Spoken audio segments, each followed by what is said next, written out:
This is Ryan Thomas Neese. And this is Nicole Neese. And this is the Closer Podcast.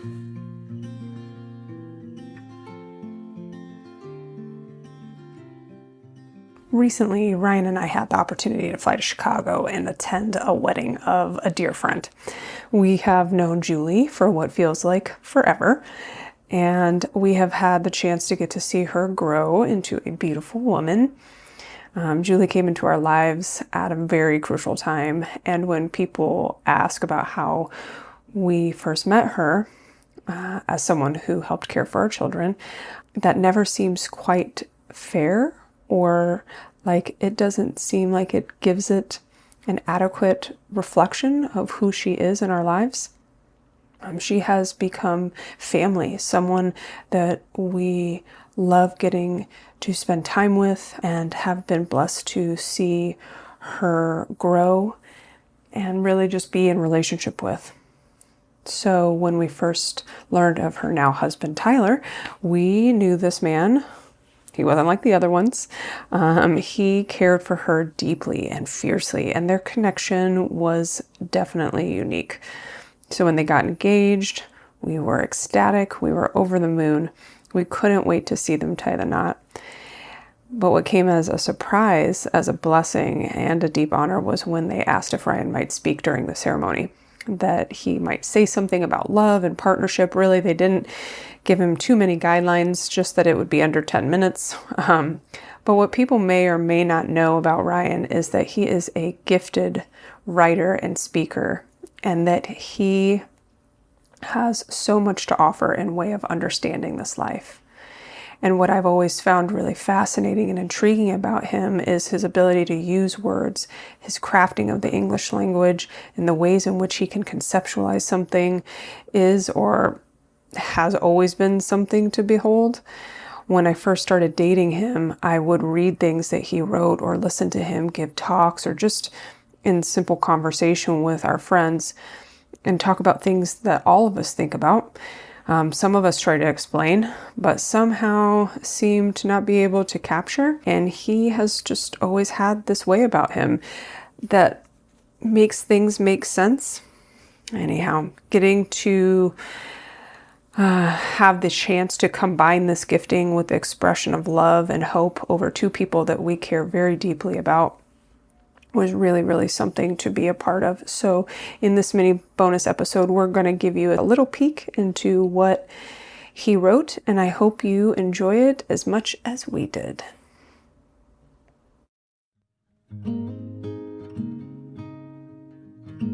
For Julie and Tyler. Kentucky farmer and poet laureate Wendell Berry once wrote, "It may be then that form serves us best when it works as an obstruction, to baffle us and to deflect our intended course. It may be that when we no longer know what to do, we have come to our real work, and when we no longer know which way to go, we have begun our real journey. The mind that is not baffled is not employed. The impeded stream is the one that sings." There is a certain and rampant misnomer about love and marriage that suggests that our intimacy in those contexts negates our differences, or, if not negates them, resolves and counterbalances them into a sort of continuous harmony, wherein our needs are more or less completely met by one another, sort of yin and yang, like two sides of a locket that children give each other in junior high school, which connect to form a heart which reads, "Best friends forever." I say that this is a misnomer not because it is not sometimes true, or not because it does not contain some truth. From a 50,000-foot view, surely there are needs and differences my wife and I have that, seemingly through the dumb luck of having chosen one another, really are a kind of perfect match and complementary, and they add ease and simplicity and happiness in our lives. My historical tendency to be serious and dark and brooding much of the time, for example, and hers to take things mostly lightly and with a grain of salt. They work well together the vast majority of the time. And of course, from a closer view at, say, 10,000 feet, There have been an even greater many things where our needs and differences have in fact been able to be resolved through a great deal of talking, therapy, reading, prayer, and good old-fashioned hard work. I would not want to take either of these realities from you, and in my observation of your relationship from afar, you already have them in spades. So tonight, I wanted instead to draw your attention to something like a 1,000-foot view of life and marriage, wherein I've begun to wonder whether the definition of love might not be that which is manifest when no amount of dumb luck, no amount of therapy, no amount of hard work, and indeed no amount of prayer is sufficient to remedy or resolve our differences.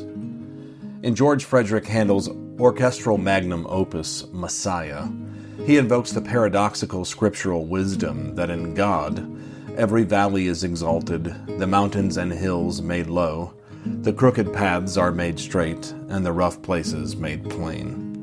But in my experience of wedded bliss, those realities are somehow experienced in their very absence, which is to say that we can only lay claim to them to the degree that we no longer need things to work so neatly that way. This means the recognition that my wife is a distinct, separate, completely whole human, and being whole, she has no corresponding locket piece, no complement and no counterpart, and I as well, and therefore there is nothing to resolve between us. We are good, whole, enough, just as we are, and to love one another is to be with one another completely in this way. It's what the poet Rainer Maria Rilke meant when he wrote, "The love that consists in this, that two solitudes border and protect and greet one another." That is to say, at the end of the day, we have to find a way to love one another when our differences result in incompatible needs, things that the other just cannot resolve with their presence, things that the other cannot mitigate or do much of anything with at all, because that's just who they are. That's how this looks practically. In other words, maybe among the deepest forms of love is that which begins when we find that we have needs that neither of us can meet for one another, because one another's needs are not about deficits per se, but about being human. And therefore meeting or mitigating or resolving all of one another's needs is essentially code for having no needs at all. And having no needs is falsehood, because it is inconsistent with being human. So, here today on your wedding day, I would just offer you this.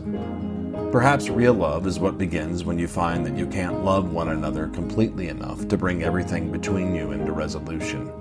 And perhaps real love is how you learn to carry that reality between you. On nights where you've fought with one another only to retreat to stalemate, where you've argued for the millionth time about the same thing, where you've wounded one another yet again in the same way, where you can mostly feel distance and difficulty between you.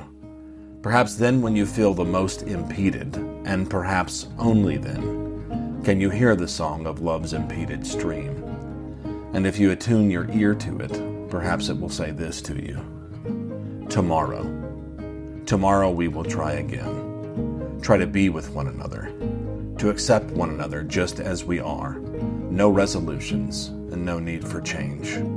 We, each of us, we together, are complete. This is love.